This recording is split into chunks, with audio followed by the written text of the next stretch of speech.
Good morning, everybody. My name is Gabriel Motzkin. I'm the director of the Van Leer Jerusalem Institute, and one of my jobs is to open conferences. I open conferences sometimes every day, sometimes 2 times a day, and it's my job to think up something to say that's appropriate to the conference.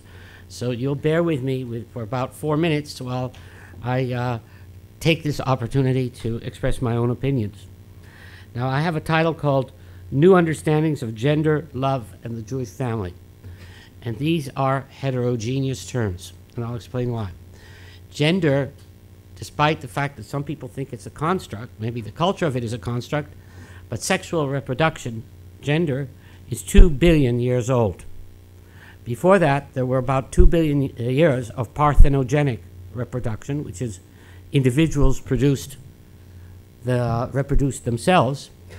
And we still don't know. We have lots of theories of why gender arose about 2 billion years ago, but it immediately, or very fast, we don't know how long, conquered the entire animal and living world in such a way that there is parthenogenic reproduction is comparatively rare today, and obviously there must be some great genetic advantage to gender. The Jewish family, by definition, cannot be more than 3,000 years old, or 3,500 years old, because there are no Jews before that. So whatever it is, that's the whole extent of time we're talking about.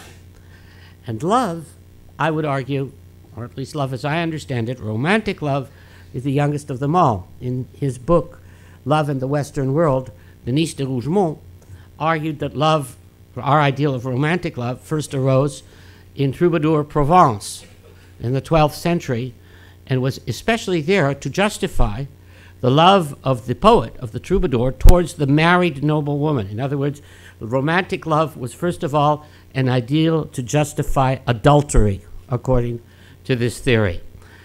Now, this idea of love, which has continued to exist in the Catholic world, was modified by Protestantism, because Protestantism believed in individual approaches to the text and believed in the creation of what was an essential step in the creation of what we would consider to be modern subjectivity. And love is the idea of a relationship between 2 subjects. So unless you have subjects, you can't have romantic love in that sense. Now, what does this have to do with Judaism? I think Judaism, especially in the West, is caught between all these different movements. Most societies, like think about Muslim society in Turkey or somewhere like that, are traditional societies and do not really have ideals of love. They have an ideal of people being in arranged marriages, which were common among Jews till about 100 or 150 years ago.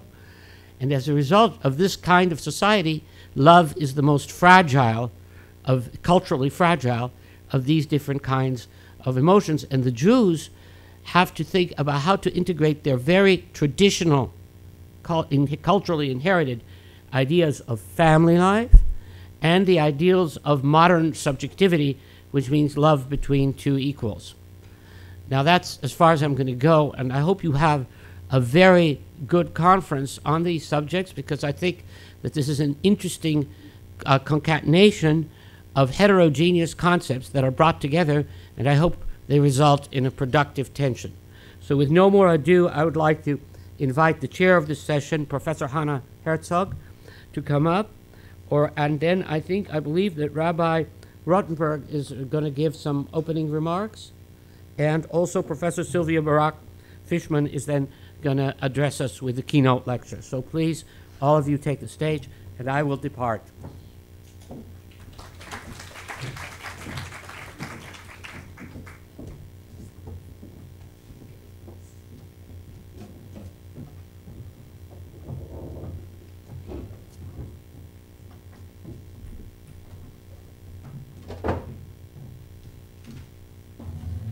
טוב, אני אעבור לעברית, אומרים את ההרצאה תהיה באנגלית, אבל אני אעבור לעברית, ואני מברכת את כל באי הכנס. יהיו כל כך הרבה ברכות שאני חוסכת לעצמי וניגשת ישר לנושא מושב הפתיחה. ודברי הפתיחה הם של הרב פרופסור נפתלי רוטנברג, יושב ראש האקדמי, תחום תרבות וזהות יהודית, שלקח על עצמו יחד עם הקבוצה שעובדת איתו לעסוק במה שהמכון שם לו כאסטרטגיה לקידום הדמוקרטיה, והוא הטמעת חשיבה מגדרית גם בפעילות של המכון. פרופסור, הרב פרופסור נפתלי רוטנברג, אנחנו גאים בשילוב של שני התארים. כתוב גדול מרבן שמו, אז זה לא מספיק נפתלי. בוקר טוב וברוכים הבאים לכנס על תפיסות חדשות של מגדר, אהבה והמשפחה היהודית. I would like to welcome all our guests from abroad that did a lot of efforts to come to this conference. ברוכים הבאים, welcome.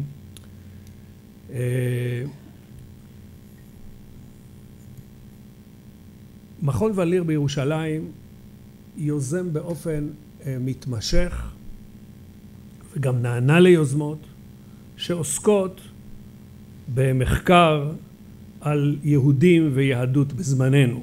אנחנו שואלים את השאלות מי הם היום היהודים, שאלה שככל שחוקרים אותה יותר הולכת ומסתבכת.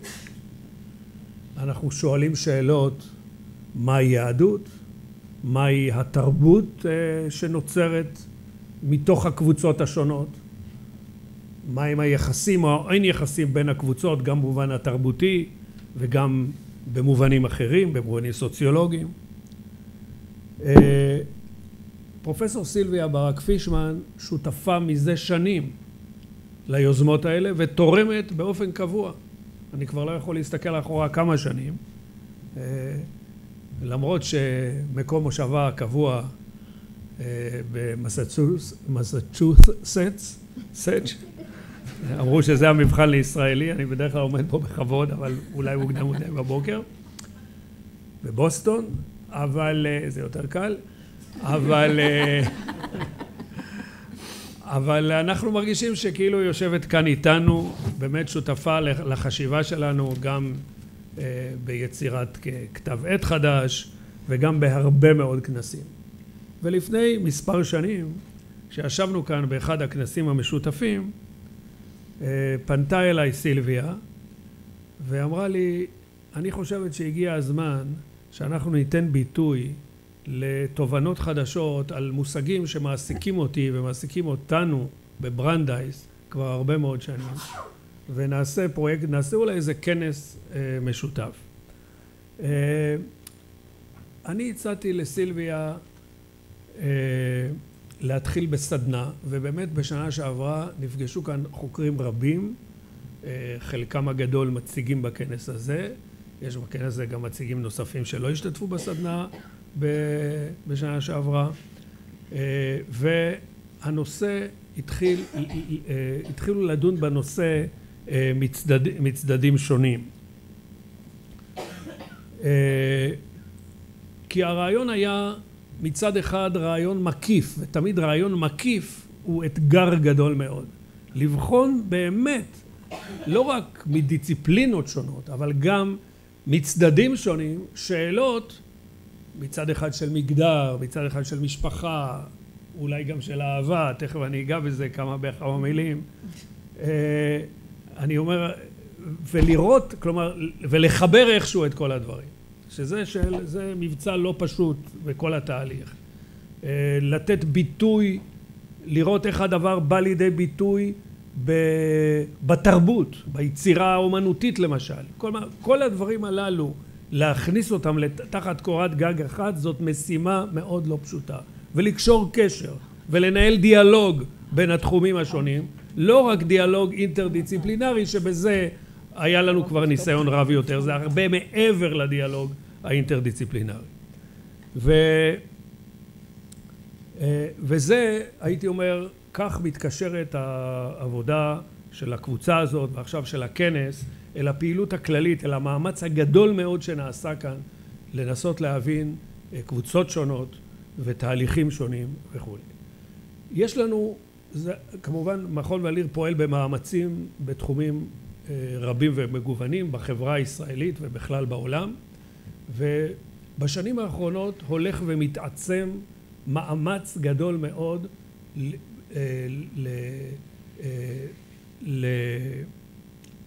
הייתי אומר, למחקר וגם להעצמת פעולה, גם לפעולה מתערבת עד כמה שאפשר, בתחום שילוב נשים בזירות הציבוריות. ולפני מספר שנים הוקם כאן מרכז בראשותם של פרופסור חנה הרצוג, שהיא יושבת ראש המושב הזה, ופרופסור נעמי חזן. זה נקרא שוות, ואם אתם תעקבו גם באינטרנט וגם אחרי הפרסומים שלנו, מדובר כאן בפעילות מאוד מאוד עשירה, והעבודה של הקבוצה בראשותה של פרופסור ברק פישמן מתקשרת בהחלט וגם משוחחת עם העניין הזה, כי הייתי אומר שילוב של נשים בזירה הציבורית נוגע לשאלות פילוסופיות, סוציולוגיות ושאלות של תרבות. אני רוצה להתייחס למילה אהבה שמופיעה בכותרת. אוקיי, אני אעשה את זה בקיצור. נדלג על אנקדוטות, אבל אני אומר שהמילה הזאת הייתה שנויה במחלוקת בין סילביה וביני. אני אמור להיות בתור בן אדם שכתב הרבה ועוסק הרבה וכותב על אהבה, דווקא לשמוח שהמילה הזאת מופיעה. אבל אנחנו לא הסכמנו, כלומר חשבתי שמספיק לדבר על מגדר, משפחה, ואולי לכלול אהבה ודברים אחרים. אבל סילביה התעקשה, וזאת זכותה, ואני רוצה לומר שהשתכנעתי. והעניין שהשתכנעתי קשור לאיך אני בכלל הגעתי לעסוק באהבה. אני הוזמנתי לתת הרצאה בוואי של upper 92nd Street בניו יורק, לפני הרבה מאוד שנים, אני חושב שזה היה בשנת 1990, לקבוצה של 600 סינגלס על אהבה ביהדות. כך גיליתי בכלל שיהדות מתעסקת באהבה. מאוחר יותר עשיתי מזה עבודת פוסט-דוקטורט, מחקר פוסט-דוקטורט, ואז הבנתי שיהדות מדברת רק על אהבה, וראיתי איך התהליכים הסוציולוגיים, הדרישה בשטח, קשורה גם למחקר בלימודי תרבות ופילוסופיה. כלומר, הקשר הזה הוא בהחלט משכנע. והייתי אומר שגם אחרי הסדנה הקודמת, אני חושב שנחמד ואולי אפילו נכון שהמילה הזאת מופיעה בראש הכנס.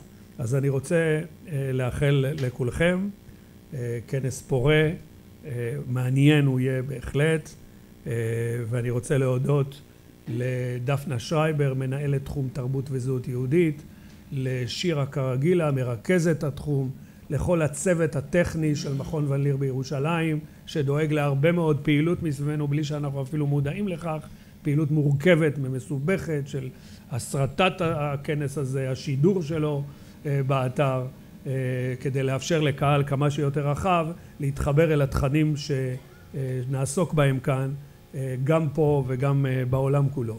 אז תודה רבה ובהצלחה. תודה רבה, בכבוד רב לי לפתוח את הכנס בהרצאת הפתיחה של פרופסור סילביה ברק פישמן, ראש המחלקה ללימודי המזרח הקרוב והיהדות, מנהלת במשותף של מכון הדסה ברנדייס, אוניברסיטת ברנדייס, שהרבה דברים צריך להגיד לזכותם של עבודתה בתחום של מגדר וקידום שוויון מגדרי ונשים. נושא ההרצאה, מגדר, אהבה והעם היהודי, בחירות אישיות בהקשר של ימינו. ההרצאה תינתן באנגלית, Gender, Love and the Jews, Contextualization, Today's Personal Choice. סילביה, לכבוד הוא לנו והבמה היא שלך. So I'm really thrilled to be here, and as Naftalí explained, this is a process which started almost 3 years ago.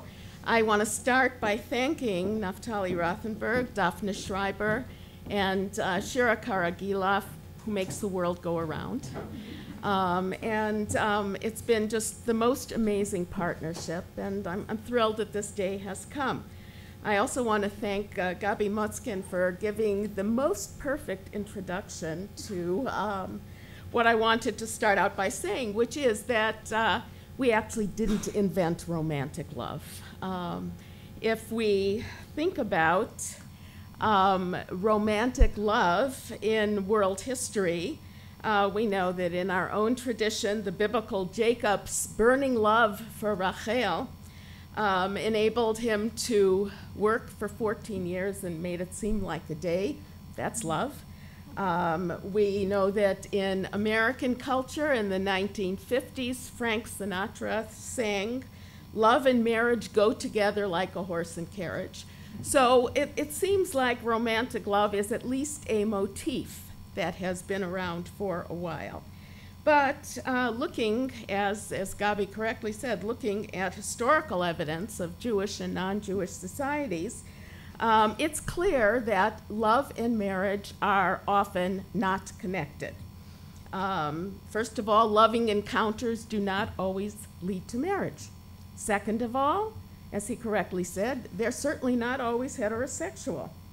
And marriage in human history is often not based on love, but rather has been used diversely as a vehicle for political, economic, and social advancement.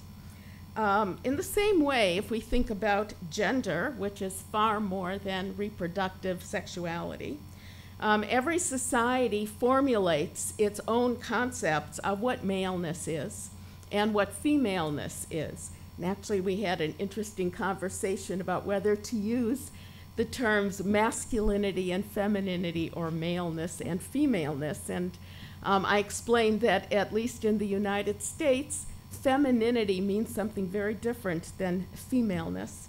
And so we stuck with maleness and femaleness. And we see that societies have constructed this in very different ways.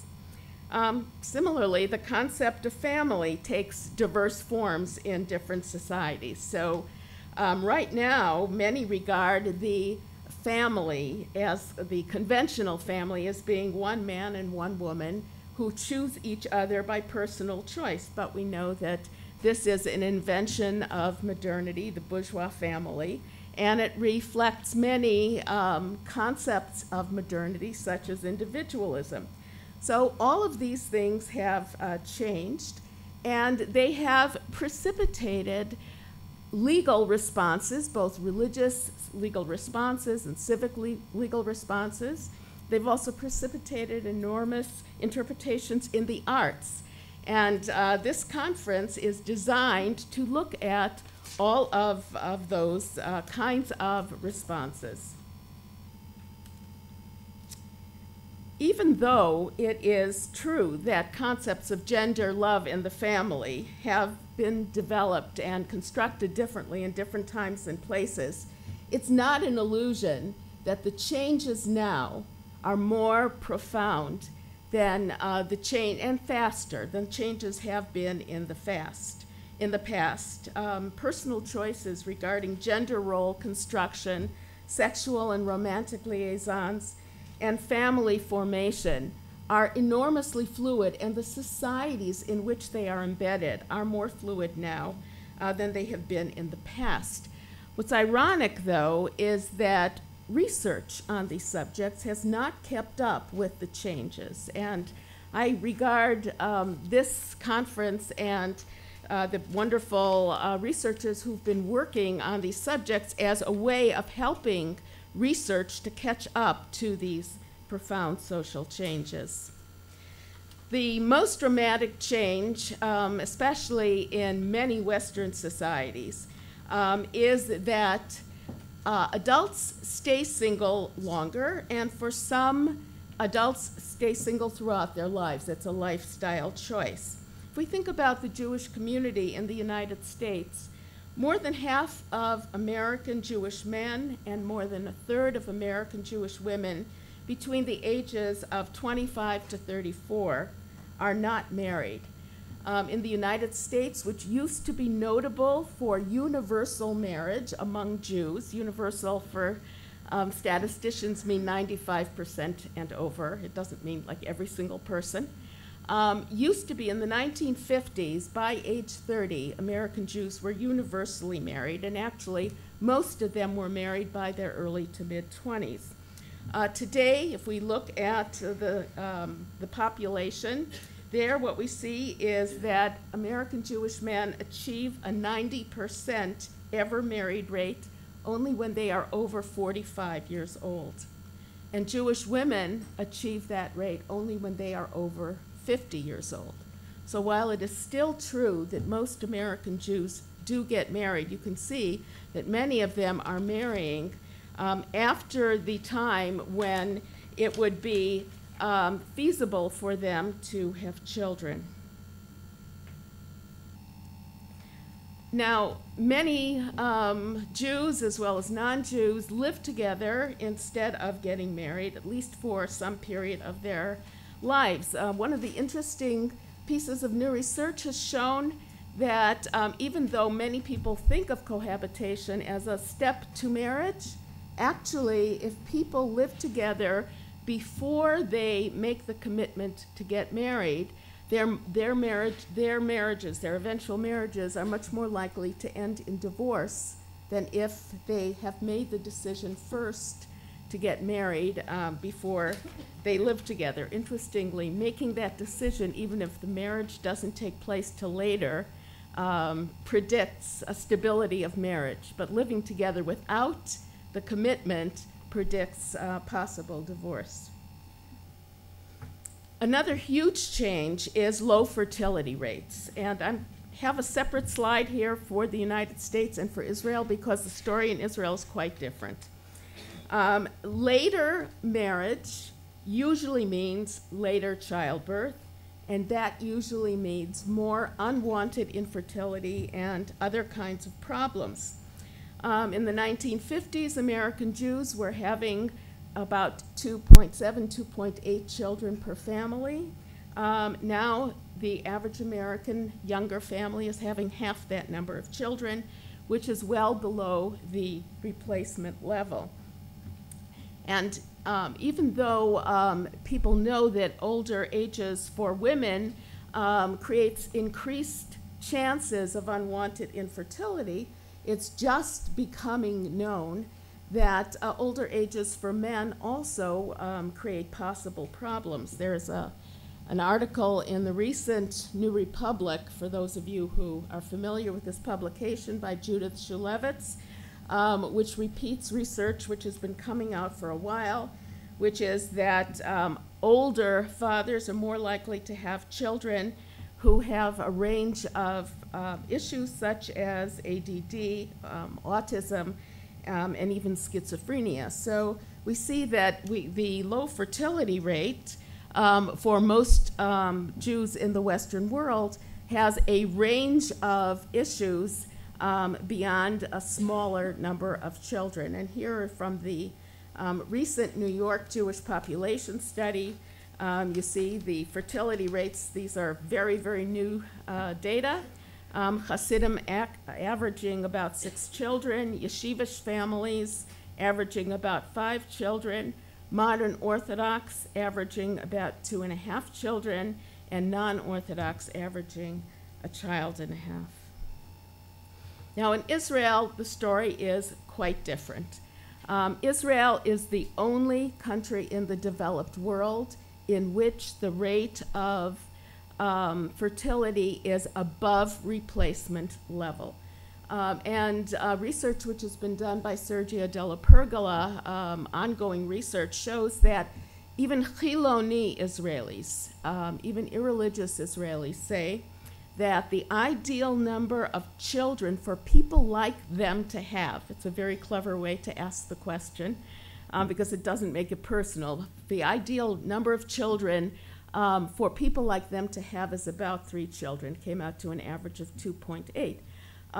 And if we look at the statistics for Israelis, we see that the last measurable generation of Israeli women had 3.4 children versus 2.2 among Jews in France, and as we said, below replacement level for Jews in the United States.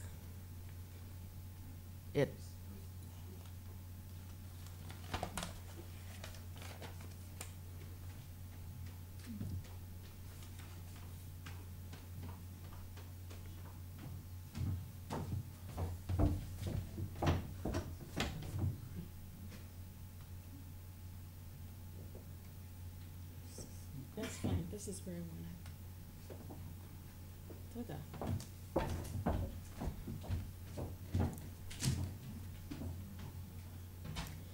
So all of these changes, demographic changes, are accompanied by attitudinal changes as well. And society's conceptions of the family have changed along with this plummeting fertility. American columnist Ross Douthat warns that there's been a broad cultural shift away from a child-centric understanding of romance and marriage. Douthat says, in 1990, 65% of Americans told the Pew Research firm that children are very important to a successful marriage. In 2007, only 41% agreed. So you see that the essentialness of children to the concept of marriage goes along with not having the children, and it's hard to tell which is the chicken and which is the egg here, whether the attitudes come first or the behavior comes first. My assessment is that they reinforce each other, that they're happening at the same time, and they reinforce each other. There are also, for those people who do want to have children, whom many of them are accessing reproductive technology as a result of the reduced natural fertility when they start to have children, there are all kinds of legal and moral issues which are raised by the results of the reproductive technology, so that both civic and religious law are concerned with the concept of parenthood. Who is the legal and religious mother when one person donates the ovum or egg for in vitro fertilization, another gestates the resulting embryo, and a third woman or man pays for these procedures and becomes the baby's mother or mothers or two fathers. Another issue for Jews in the diaspora, which decreases the number of Jewish children, is, of course, intermarriage. The children who are born to one Jew and one non-Jew. The children who are raised in these households do not always identify as Jews when they become adults. And here, too, gender plays a very, very significant role. We see in the United States that when a Jewish woman marries a non-Jewish man, she is much, much more likely to try to raise her children as Jews than when a Jewish man marries a non-Jewish woman.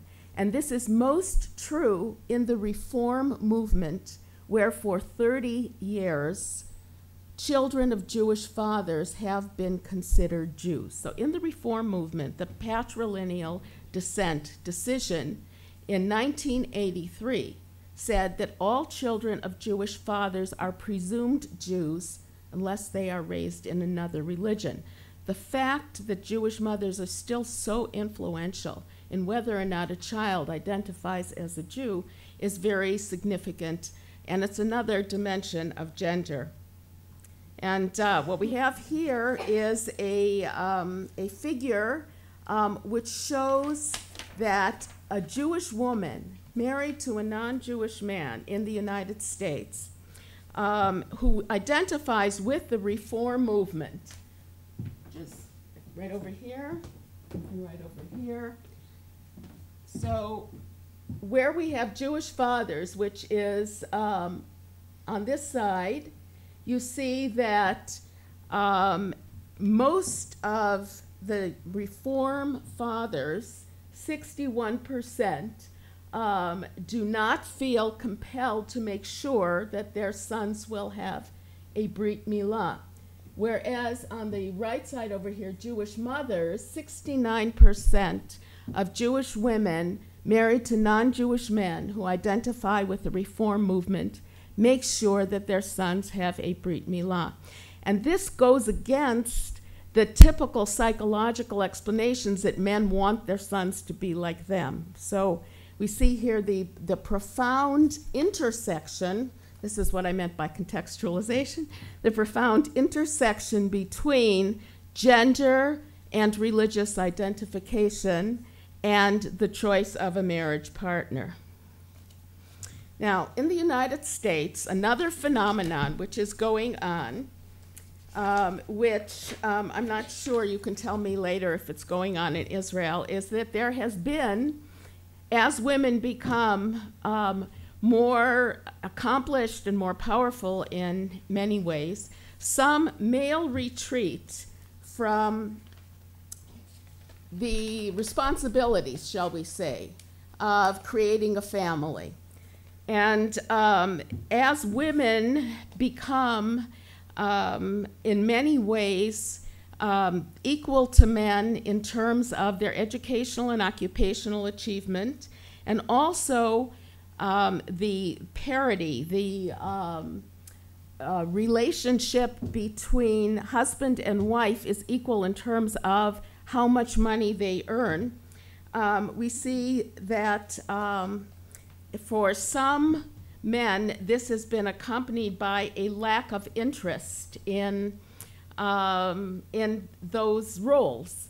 Anthropologist Lionel Tiger said that beginning in the 1970s, when birth control usage became widespread, separating sexual activity from pregnancy, men became alienated from the means of reproduction and fatherhood and family responsibilities.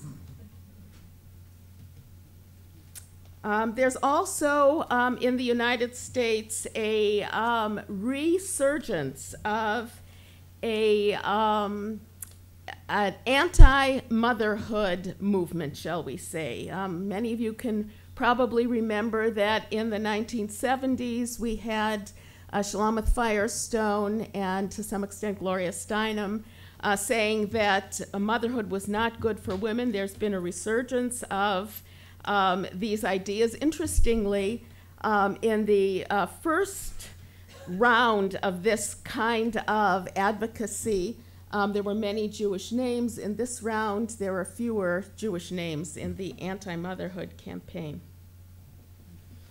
Now, if we think about traditional gender roles within Judaism, within Jewish cultures, one of the things that we see is that maleness, and this is why gender is not the same as reproductive sexuality, maleness within Jewish cultures were quite different than the conceptions of maleness in surrounding cultures.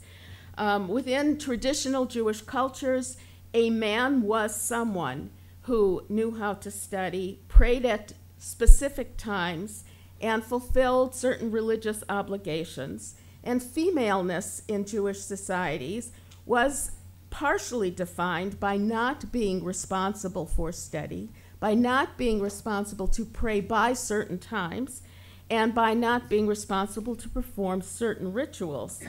For much of Jewish history, men rather than women were the signifying Jews to the outside world. They were more recognizable as Jews than Jewish women were.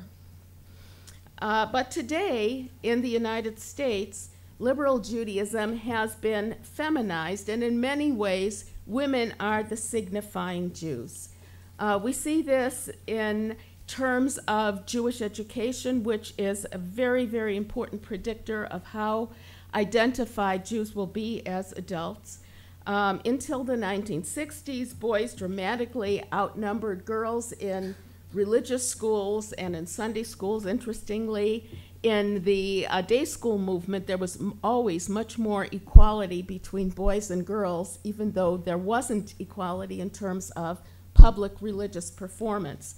But today, girls slightly outnumber boys in religious supplementary schools in the pre-bar bat mitzvah years, and after bar bat mitzvah, the number of boys who attend non-day schools just falls off very, very precipitously.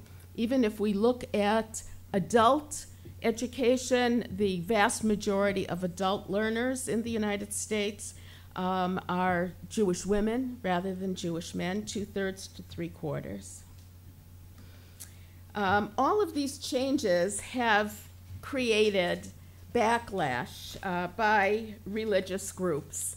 And this has happened in the United States and in Israel. You can probably think of your own examples here. So can I. And it's hard sometimes to figure out what is causing the extreme reactions, this extreme backlash. One theory is that by restricting women more, by not just reclaiming restrictions of women, and not just reclaiming separation between men and women, but actually inventing new kinds of restrictions and new kinds of separations, men are enabled to engage with modernity and still to say, well, look, we are not part of the modern world because look at how our women live. In the United States, there has been also an upsurge of a kind of what Diane Johnson calls nostalgic anti-feminism.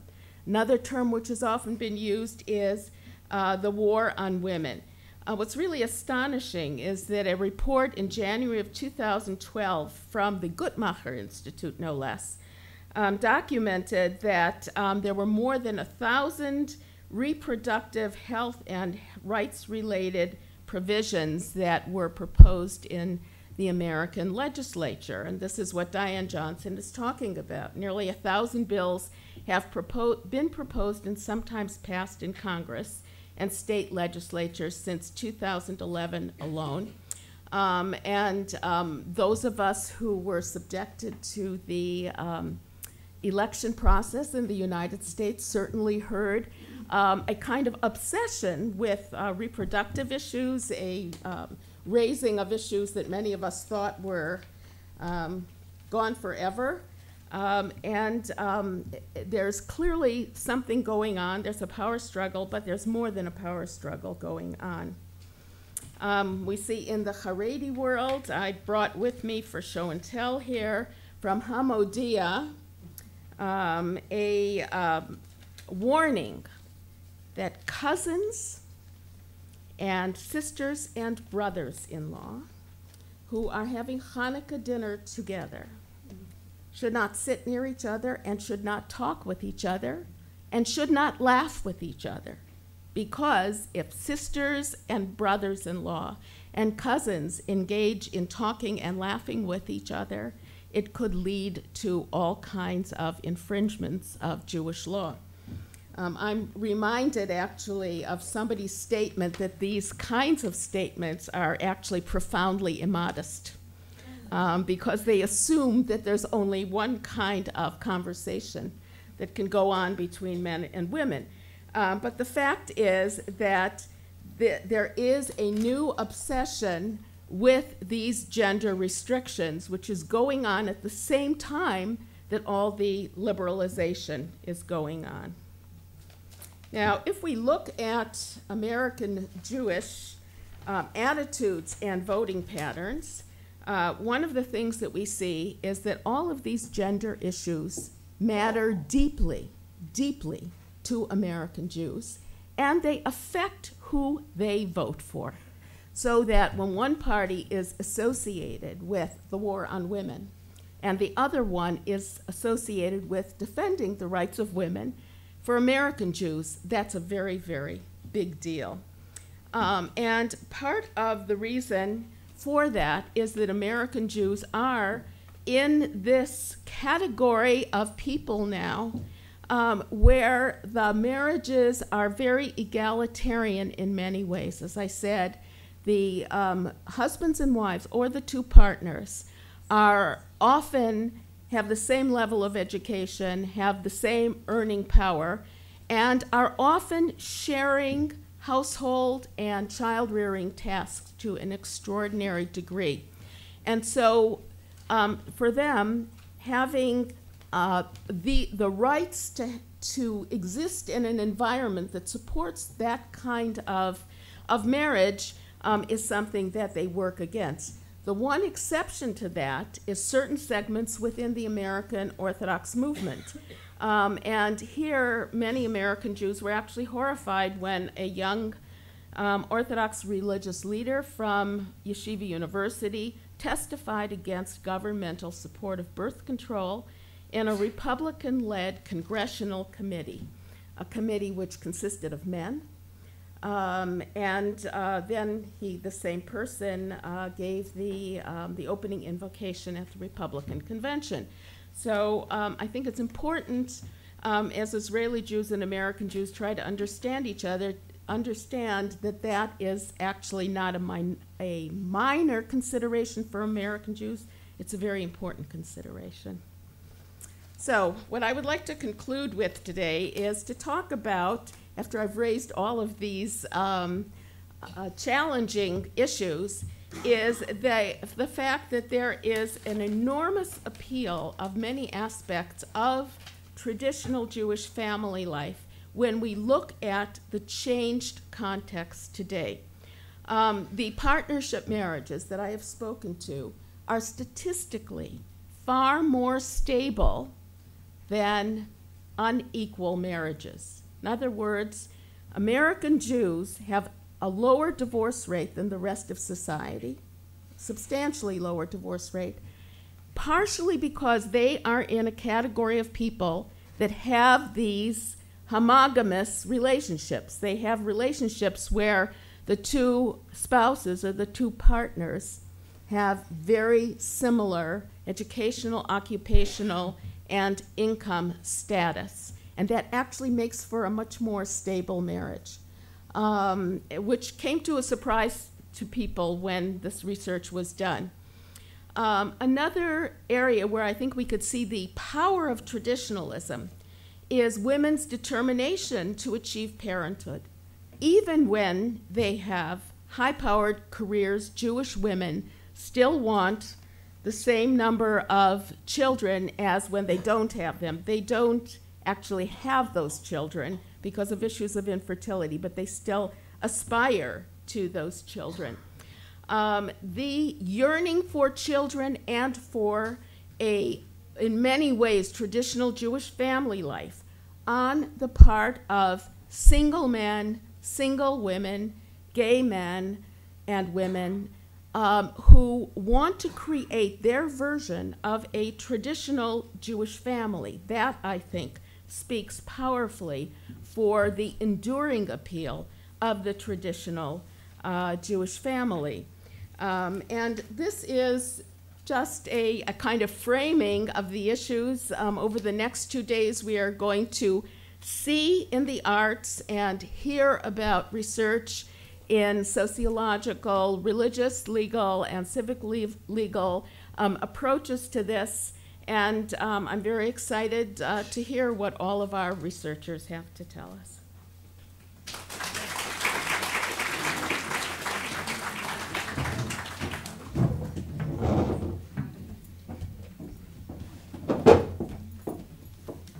רבה על ההרצאה המאלפת שמשאירה אותנו עם המון שאלות לגבי החברה בישראל, ואולי צריך כבר לעשות גם מחקר מקביל לכך.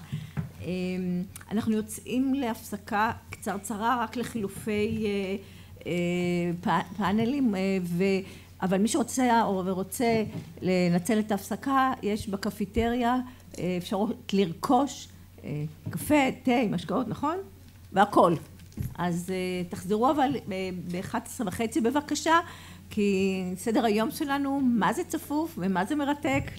להתראות. תודה רבה.